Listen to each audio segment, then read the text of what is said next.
जय हिंद दोस्तों, कैसे हैं आप सब? आशा करता हूँ आप लोग अच्छे होंगे और आप अपनी केबीएस पीआरटी की तैयारी सही तरीके से कर रहे होंगे।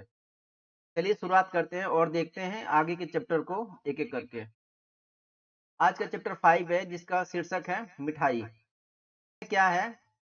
एक गधा है, गधा, जिसको मिठाई खाने का मन है और अपने दोस्तों के पास मिठाई खाने के लिए जाता है। जाता है ये तो शुरुआत में सबसे पहले गधा भालू के पास जाता है। भालू इसे शहद खाने के लिए कहता है, लेकिन गधा उसको मना कर देता है। उसके बाद आगे ये जाता है अपने दोस्त के पास, खरगोश के पास। खरगोश को गाजर पसंद है तो खरगोश इसको गाजर खाने के लिए कहता है, लेकिन गधा उसको भी मना कर देता है। फिर आगे बढ़ता है और फिर ये चींटी के पास जाता है, कि इसको गुड़ खाने के लिए कहती है। गधा उसको भी मना कर देता है। आप इसमें देख सकते हैं कि चींटी इसको गुड़ दे रही है, लेकिन गधा उदास होकर यहाँ से भी चल। फिर गधा आगे हाथी के पास जाता है। हाथी के पास गया, हाथी ने गन्ना खाने के लिए कहा, लेकिन गधे ने उसको ही मना कर दिया। फिर आगे गधा गिलहरी के पास गया। गिलहरी ने इसको आम खाने के लिए दिया, लेकिन गधे ने उसको ही मना कर दिया। फिर लास्ट में गधा एक बिल्ली के पास जाता है और बिल्ली इसको हलवाई की दुकान पर चलने के लिए करती है, तो गधा हाँ, पसंद आ जाती है। ये बात गधे को पसंद आ जाती है और फिर सारे जानवर मिलकर, आप ये पिक्चर में देख सकते हैं, सारे जानवर मिलकर हलवाई की दुकान पर चले जाते हैं। बस ये चैप्टर में यही दिया हुआ है कि गधे को क्या पसंद था, गधे ने क्या-क्या चीज़ माँगी और कौन-कौन से जानवर ने क्या-क्या इसको चीज़ दिया। आगे क्वेश्चन देख लेते हैं इसमें। ये मिलान करने के लिए कि पिक्चर दे रखा है, ये भी पिक्चर दिया हुआ है। कौन से जानवर को क्या चीज़ पसंद है। भालू को भालू ने क्या खाने के लिए कहा था? शहद। खरगोश ने क्या खाने के लिए दिया था? गाजर। हाथी ने क्या कहा था खाने के लिए? गन्ना। और इस गिलहरी ने क्या खाने के लिए कहा था? आम। आगे देखते हैं अगले चैप्टर। लेकर पढ़िए साथी। चैप्टर का नाम है कहानी में एक हाथी है और एक बकरी, दोनों साथ-साथ जंगल में जाते हैं। हाथी डाली को झुकाता है और बकरी पत्ते खाती है। एक दिन जब ये दोनों जंगल में गए, तो देखते हैं कि उनको एक तालाब दिखाई दिया। वहाँ एक बेर का पेड़ भी था। हाथी ने जब पेड़ हिलाया, बकरी पेड़ खाने लगी। तभी पेड़ से एक चिड़िया का बच्चा पानी में गिर गया। बकरी उसे बचाने के लिए तो गई, लेकिन वो भी डूबने लगी पानी में। फिर क्या था? हाथी ने दोनों को बाहर निकाला और कुछ दिनों में चिड़िया का बच्चा बड़ा हो गया। उसके बाद चिड़िया पता लगाती कि कहाँ-कहाँ फल लगे हैं। तीनों वहाँ जाते और खूब फल खाते। साथी कौन-कौन हो गया था? 3 साथी कौन थे? एक हाथी, एक बकरी और एक चिड़िया। तो ये क्या करती? चिड़िया पता लगाती कि कौन-कौन से पेड़ में फल आ गए हैं। हाथी इसको हिलाता, तोता और फिर सारे तीनों जानवर जो भी हैं। क्वेश्चन दिया हुआ है कि तालाब के पास किसका पेड़ था? तो बेर का पेड़ था। हाथी ने बेर का पेड़ क्यों हिलाया? कि बेर गिर जाए, टूट के नीचे गिर जाए और बकरी और वो मिलकर खा सके। तो और बातचीत, यानी कि चित्र को देखकर बात करना है कि भाई कौन से जानवर क्या है, कौन से जानवर कहाँ रहता है, क्या करता है, क्या खाता है, क्या पीता है। तो ये चैप्टर का नाम है और बातचीत में मछली। मछली को दे रखा है कि इसमें कछुआ है, पानी लहरी, ये लहरी मछली, कमल, ये दे रखा है। कुछ वर्ड दिया हुआ है जिसमें कुछ ऊँचे ऊँट की, ये रिमझिम 2 एनसीईआरटी की जो पुराने वाली किताब थी, उसमें से है।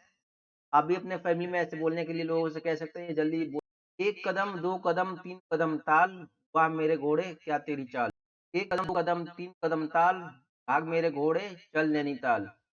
यानी कि घोड़े को भाई साहब ये नैनीताल लेकर जा रहे हैं। कैसे? 1 कदम 2 कदम 3 कदम ताल, भाग मेरे घोड़े चल नैनीताल। फिर 1 कदम 2 कदम 3 कदम ताल, ले मेरे घोड़े चने की दाल। यानी कि इसे क्या खिला रहा है? घोड़े को क्या खिला रहा है ये लड़का? की दाल खिला रहा है। पहले नैनीताल लेकर गया, फिर उसको चने की दाल खिला रहा है।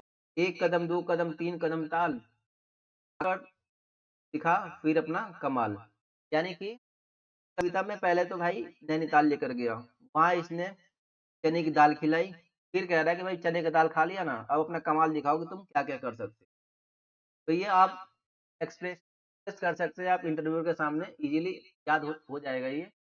कर सकते हैं इसको प्रेज़ेंट। खाने में साँप, आप ये पिक्चर में देख सकते हैं क्या-क्या है, शेर है, बंदर है, मगरमच्छ है और ये आप बताइए।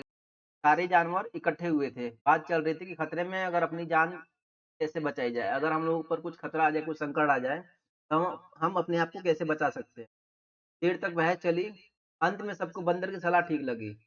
तो बंदर ने क्या सलाह दिया था कि बंदर की सलाह थी कि खतरे के समय सिर पर पैर रखकर भागना सबसे अच्छा है।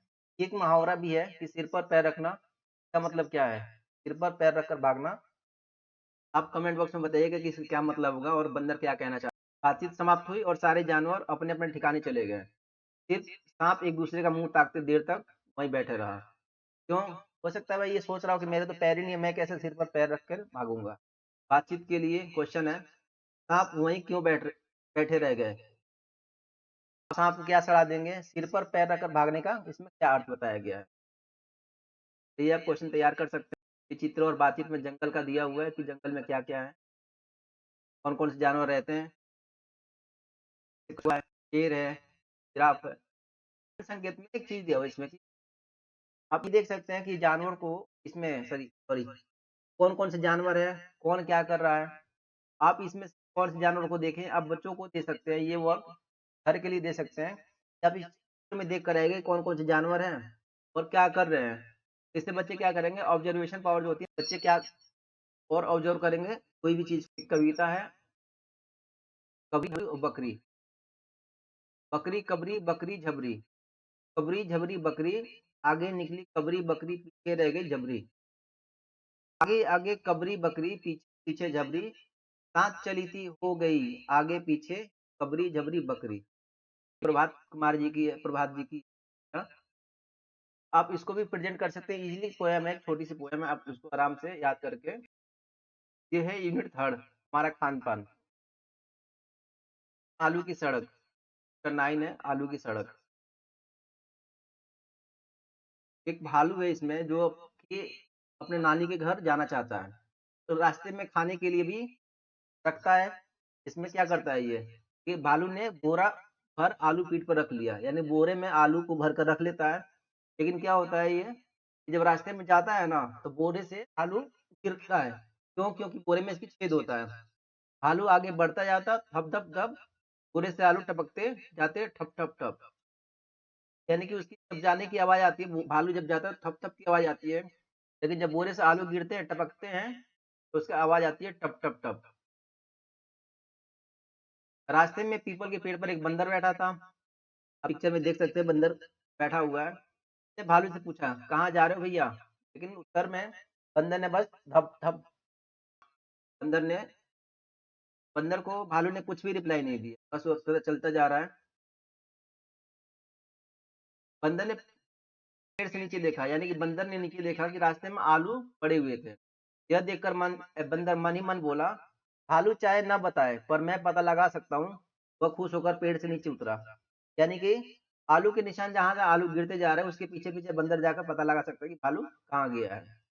चंदन यादव जी की कहानी है, यादव जी ने लिखा है इसको। बातचीत के लिए देख लेते हैं क्वेश्चन। बंदर ने कैसे पता लगाया होगा कि भालू कहाँ जा रहा है? भालू ने बंदर को कोई उत्तर क्यों नहीं दिया? यदि रास्ते में पानी होता तब थप की जगह क्या आवाज आती? और ये है, अगर बोरे में छेद नहीं होता, कहानी में आगे क्या होता? अपनी कहानी सुना। तरह-तरह की आवाज़ें, घंटी बजने पर टन-टन की आवाज़ आती है, बादल गरजने पर घड़-घड़ की, पानी टपकने पर टप-टप की। ये कुछ पिक्चर दे रखा है और पूछा हुआ है इसमें कि पानी में अगर चलेंगे हम, कैसी आवाज़ आएगी? सूखे पत्तों पर चलेंगे तो कैसी आवाज़ आएगी? गुब्बारा फूटने की आवाज़ कैसी होती है? बर्तन गिरने की आवाज़ कैसी होती है?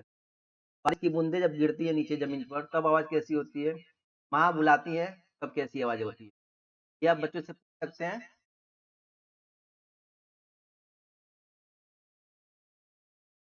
फिंगर ब्लैंक्स दिया हुआ है कि बंदर कौन से पेड़ पर बैठा था? पीपल के या बेर के? भालू कहाँ जा रहा था? नानी के घर या दादी के घर? भालू ने बोरे में क्या रखा था? आलू या मूली? तो सही आंसर है हड़ का आलू। नानी के घर जा रहा था और बंदर पीपल के पेड़ पर बैठा था। अगर आपको ये वीडियो अच्छी लगे तो प्लीज़ इस चैनल को सब्सक्राइब कीजिएगा, वीडियो को लाइक कीजिएगा, कमेंट बॉक्स में कमेंट करके ज़रूर बताइएगा कि इस चैप्टर की समरी आप लोगों को कैसी लगी। Thank you for watching this video.